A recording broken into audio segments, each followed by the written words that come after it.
En 2002, j'ai donné ma toute première conférence.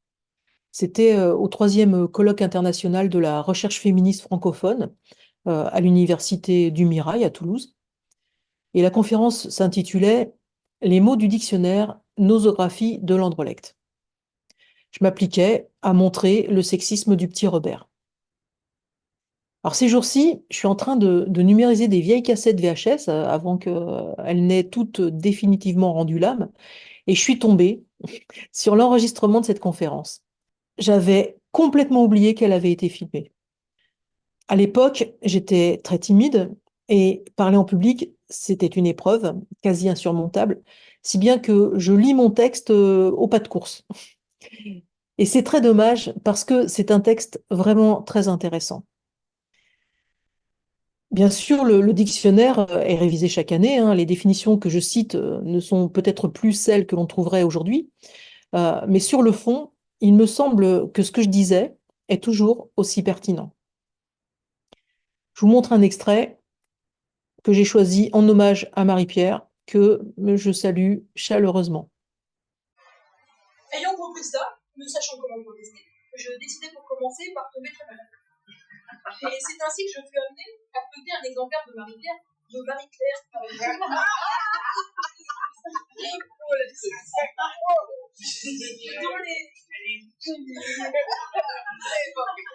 d'attente abondent en milieu médical.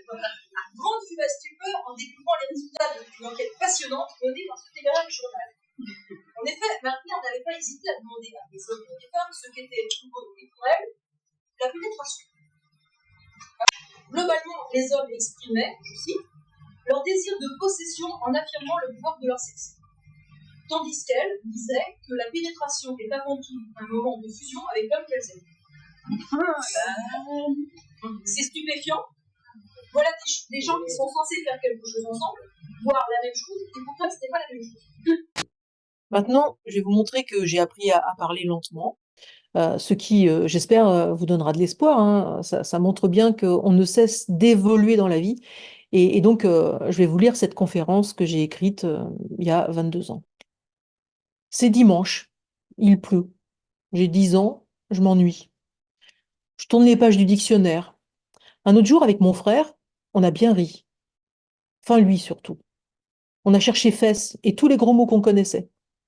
À présent, on est édifié. Quel enfant n'a jamais utilisé le dictionnaire comme un mouchard de première pour se mettre au parfum? Mais l'expérience n'est pas la même pour lui et pour elle. Pour elle, c'est un peu plus nauséabond. Par exemple, à Fès, elle apprend que l'expression il y a de la fesse signifie des femmes, des partenaires sexuels possibles. La voilà réduite aux parties charnues d'une anatomie pourtant commune aux deux sexes. La voilà, femme en devenir, réduite à sa potentialité de partenaire sexuel. Ce dimanche, je remarque que la biche est la femelle du cerf, tandis que le cerf est un cervidé. Je suis saisie par un sentiment d'injustice que j'arrive pas à définir. Et mon malaise grandira quand les adultes auxquels j'ai tenté d'exposer le problème m'exposeront une fin de non-recevoir. Bon, qu'à cela ne tienne, je retourne à ma lecture du Club des Cinq. Annie est un peu cruche, comme toutes les filles, mais elle m'exaspère moins que les garçons. Claude est la copine idéale. Je suis sûre qu'elle comprendrait.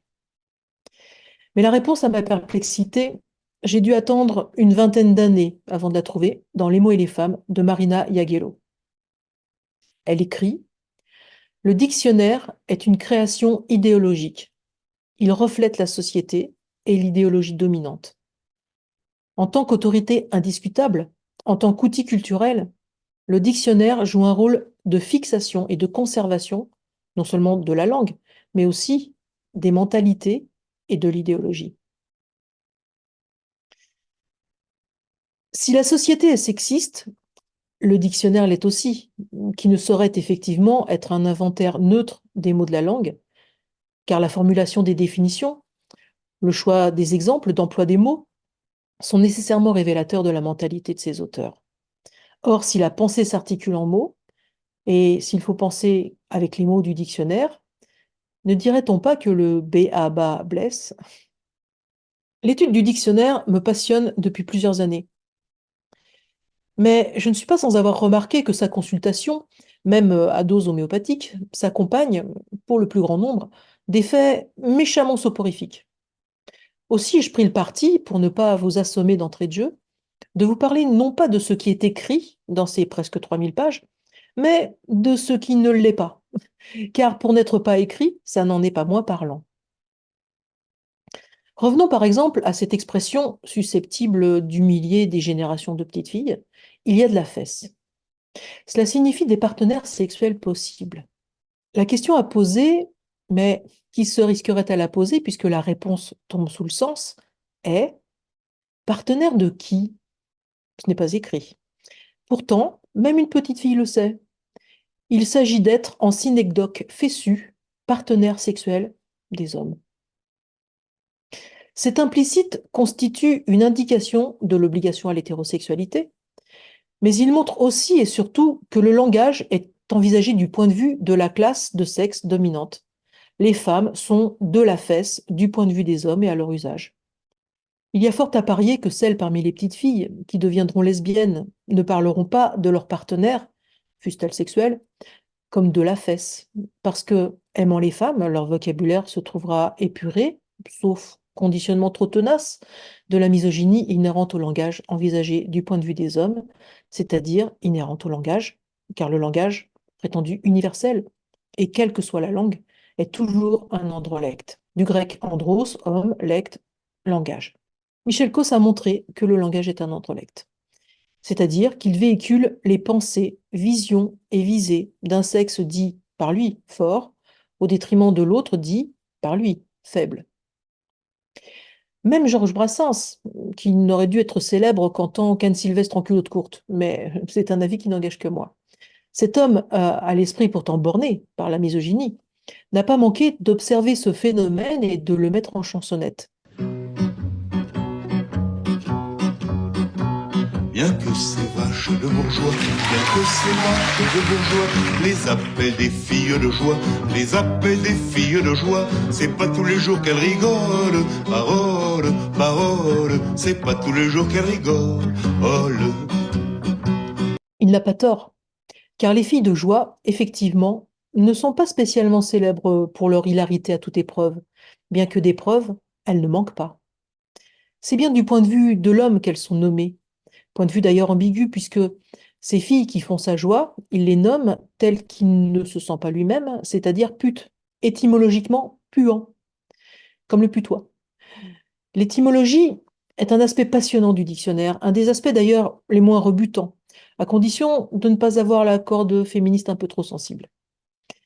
Puisque nous sommes dans la prostitution, savez-vous que Catin, avant d'être ce que l'on sait, était le diminutif de Catherine, un prénom suffisant à faire la pute. Comme Nana, diminutif de Anna, et pute au moins au XIXe siècle, avant d'être de nos jours toutes les femmes, ou n'importe laquelle d'entre nous. Bien sûr, un tout autre sort est réservé au pendant masculin. L'étymologie de mec est mekwe, ce qui signifie roi. Rien de quoi nous étonner. La logique est la même que celle qui pose la dissymétrie sémantique, que tout le monde connaît, entre femme publique et homme public. Pour mieux comprendre la portée de cette dissymétrie, je ne résiste pas à vous lire la définition de public. Alors, petit 2, accessible, ouvert à tous, dont l'activité s'exerce au profit de la collectivité. Fille publique. La question qui vient immédiatement à l'esprit, pour peu qu'on l'ait espiègle, est l'activité des filles dites publiques s'exerce-t-elle au profit des femmes? Parce que si ce n'est pas le cas, et j'ai cru comprendre que clients ou proxénètes étaient plutôt dotés d'appareils génitaux à configuration mâle, nous devons en déduire que les femmes ne sont pas incluses dans le générique collectivité et que tous, contrairement à ce qui est grammaticalement convenu, n'incluent peut-être pas toutes. Claire Michard a montré, dans une analyse de texte ethnographique, que les femmes sont exclues des sociétés décrites par une référenciation souvent défectueuse des termes prétendus génériques, puisque beaucoup d'entre eux se rapportent en fait au seul membre masculin. Référenciation défectueuse mais banale, puisqu'on la repère avec un peu d'entraînement partout, à la télé, dans les journaux, chez le boucher. Mais poursuivons la lecture de la définition de public, l'adjectif. Petit 3, qui concerne la fonction plus ou moins officielle qu'on remplit dans la société. Deux points, homme public. L'homme public exerce donc une activité dans la société, tandis que la fille, et non pas femme, publique, exerce une activité au profit de la collectivité, dont les femmes seraient exclues. Exclusion déplorable a priori, mais qui paraît négligeable dès lors que l'on se risque à comparer les définitions d'homme et de femme, comme Claire Michard l'a fait dans Le Petit Robert de 1984. Alors, l'avantage de la stagnation des mentalités machistes, c'est que vous pouvez prendre n'importe quel choix, mais pour le même résultat. Cette comparaison confirme l'ensemble des dissymétries sémantiques qu'elle a observées et dont elle conclut que, je cite, les propriétés d'humanité et de sexe ne sont pas structurées de la même façon pour les notions d'homme et de femme. La structure est logique pour les représentants de la classe de sexe dominante, humain en tant que propriété définissante, mâle en tant que propriété qualifiante, humain, mâle. Par contre, la structuration est irrationnelle pour les représentants de la classe de sexe dominée. Femelle est la propriété définissante, humain est la propriété qualifiante, femelle humaine ou femelle de l'humain. Autant dire que nous sommes en outre plus ou moins exclus de l'humanité. Ayant compris cela, ne sachant comment protester, je décidai pour commencer par tomber très malade. Et c'est ainsi que je fus amené à feuilleter un exemplaire de Marie-Claire dans les salles d'attente abondent en milieu médical. Grande fut ma stupeur en découvrant les résultats d'une enquête passionnante menée par ce téméraire journal. En effet, Marie-Claire n'avait pas hésité à demander à des hommes et à des femmes ce qu'était pour eux et pour elles la pénétration. Globalement, les hommes exprimaient leur désir de possession en affirmant le pouvoir de leur sexe. Tandis que les femmes disaient que la pénétration est avant tout un moment de fusion avec l'homme qu'elles aiment. C'est stupéfiant. Voilà des gens qui sont censés faire quelque chose ensemble, voire la même chose, et pourtant, ce n'est pas la même chose. Pour eux, il est question de possession et de pouvoir, pour elles, de fusion et d'amour. Aussitôt, car on n'aura fait pas une fille d'institutrice, je suis allée chercher un complément d'information dans le dictionnaire. La pénétration est un mouvement par lequel un corps matériel pénètre dans un autre, spécialement la pénétration du pénis dans le vagin. Par ailleurs, pénétrer une personne, c'est, nous dit le dictionnaire, la posséder sexuellement. Vous voyez que le petit Robert confirme les enquêtes de Marie-Claire. Au moins, du point de vue des hommes. Je n'apprenais rien que je ne sache déjà, à savoir que l'unique point de vue donné comme un universel est en fait un masculin. Dès lors, une question s'imposait. Bien que locuteurs et locutrices utilisent les mêmes mots, signifie-t-il pour autant la même chose pour eux et pour elles? Le dictionnaire ne fournit qu'une définition considérée comme signifiante pour quelque individu que ce soit, si tant est qu'il appartienne à l'humanité. Évidemment, si l'on a compris que les femmes en sont officieusement exclues, on ne s'étonnera pas que la réalité telle qu'elle est appréhendée par les hommes soit posée comme la réalité. Pourtant, avec un peu d'attention, il n'est pas difficile de penser que l'expérience de l'une n'est pas celle de l'un. N'importe quelle phrase, des plus banales, peut être examinée sous l'angle de l'un et de celui de l'une. Je me promène, par exemple, ne recouvre pas la même réalité, puisqu'elle est toujours, en tout lieu, sous la menace d'une agression sexuelle. Je mange. Peut-il signifier la même chose lorsqu'elle est, dans les pays riches, tenue d'occuper le moins d'espace possible dans ses dessous sexy, à moins qu'elle ne soit, dans les pays pauvres, plus mal nourrie que les hommes, pour ne pas demander qui a préparé le repas. Dira-t-elle, je conduis ma voiture, comme le dirait un homme, quand, à condition d'y être autorisée par la législation de son pays. Elle conduit plutôt sur un parcours restreint, travail, courses, école. Et ce, si elle a pu s'acheter une voiture, malgré les disparités de salaire entre hommes et femmes. Cette dissymétrie abstraite, mais matérielle, la différence de l'expérience vécue selon la classe de sexe à laquelle on appartient, mais décrite par un énoncé unique, n'est pas la seule dissymétrie.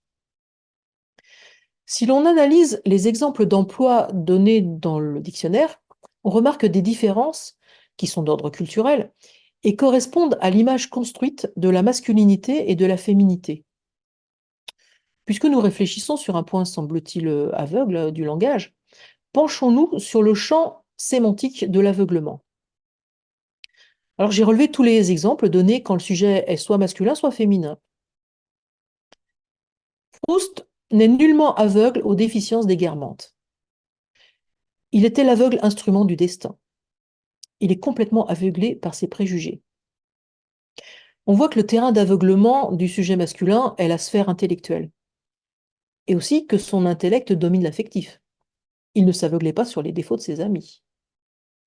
Par contre, elle se livre en aveugle au bonheur d'aimer, nous dit Stendhal. Elle le suivait aveuglément avec une confiance totale. Le terrain d'aveuglement du sujet féminin, c'est la sphère affective, au détriment, bien entendu, de l'intellect. Je me suis arrêtée sur cet exemple. Elle le suivait aveuglément avec une confiance totale. Et je me suis demandé si elle aurait pu aussi bien suivre une femme aveuglément avec une confiance totale. Alors je suis allée voir au mot confiance. Et là, j'ai trouvé j'ai confiance en lui, donc pas en elle. Et aussi homme de confiance, ou plus exactement homme, virgule, personne de confiance. J'en déduis que la formule femme de confiance est proscrite. Pascal Noiset, qui analysait l'amour comme un construit socio-culturel destiné à assurer le régime politique de l'hétérosexualité, ne démentirait pas la validité des exemples donnés par le petit Robert pour illustrer le champ sémantique de l'aveuglement, et qui suggère que la vie affective des femmes s'accommode d'une abolition de leur capacité de jugement. Dans le dictionnaire, il suffit d'être attentive à comparer les caractéristiques attribuées à chaque sexe, dans les exemples donnés, et ce, en ouvrant n'importe quelle page au hasard, pour voir que les hommes sont énoncés comme des êtres indépendants, maîtres du monde, tandis que les femmes sont traitées matériellement et idéologiquement comme des objets et dans la dépendance aux hommes. Pour démonstration, et puisque nous avons décidé d'être attentives, eh bien, prenons par exemple les exemples qui sont donnés pour cet adjectif attentif, attentive. Un homme attentif à ses devoirs, à la règle. Elle est attentive à me plaire, empressée jusqu'à l'humilité. Je suis prête à parier que c'est à un homme qu'elle est attentive à plaire, surtout si elle est ou s'il la croit. Pour cela, empressée jusqu'à l'humilité. Mais j'ai quand même consulté le mot plaire. Il est écrit: il n'y a point de jolie femme qui n'ait un peu trop envie de plaire. Et aussi, plût à Dieu que ma petite Gisèle trouvât celui qui la sauverait. Et encore, homme qui plaît, qui voudrait plaire à une femme. J'ai failli me dire que plaire est un verbe à vocation hétérosexuelle. Mais j'en ai douté en lisant l'exemple suivant. Les hommes nés pour vivre ensemble sont aussi nés pour se plaire. Alors, on m'avait expliqué à l'école primaire que quand homme signifiait humain, il s'écrivait avec une majuscule. Or, cette majuscule garante de l'humanité est ici, mais comme pratiquement partout, absente. C'est pourquoi j'ai présumé que c'est au représentant mâle de l'espèce qu'il est conseillé de s'entreplaire. Marie-Jo Bonnet a raison de penser que le véritable interdit social est l'amour lesbien, parce que lui seul dérange vraiment un système social basé sur le sexage, c'est-à-dire sur l'appropriation matérielle de la classe des femmes par la classe des hommes. Le dictionnaire est une production culturelle soumise au même formatage que tout autre, mais l'ennui est qu'elle fonctionne comme une référence et une autorité indiscutable, prétendue neutre de surcroît.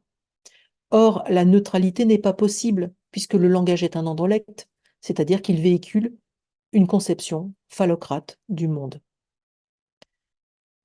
Et il faut surfer sur les pages du dictionnaire en diconaute averti, comme nous venons de le faire très rapidement, en allant d'un mot à un autre, en établissant des mises en parallèle, pour se rendre compte de la saturation sexiste de son contenu. Saturation qui n'apparaît pas lorsqu'on le consulte ponctuellement au sujet d'une définition, parce qu'on a alors affaire à une infime partie de son ensemble. Mais pourtant, la misogynie s'exprime à chaque page, et comme le dit Claire Michard, le sexisme dans le langage et dans la langue est donc autre chose et de beaucoup plus grave que la péjoration, phénomène qui, au sens strict, est loin d'être toujours présent dans les discours analysés. et la non-représentation linguistique des femmes. Nous sommes représentés, mais en tant que femelles, animaux domestiques, propriété des humains, c'est-à-dire des hommes, sans majuscule. Pour finir, je vais quand même vous lire la définition de langage. Fonction d'expression de la pensée et de communication entre les hommes, mise en œuvre au moyen d'un système de signes vocaux, paroles, et éventuellement de signes graphiques, écriture, qui constituent une langue. Il s'agirait donc de communiquer entre hommes, sans majuscule, et en ce qui concerne l'expression de la pensée, je vous laisse décider.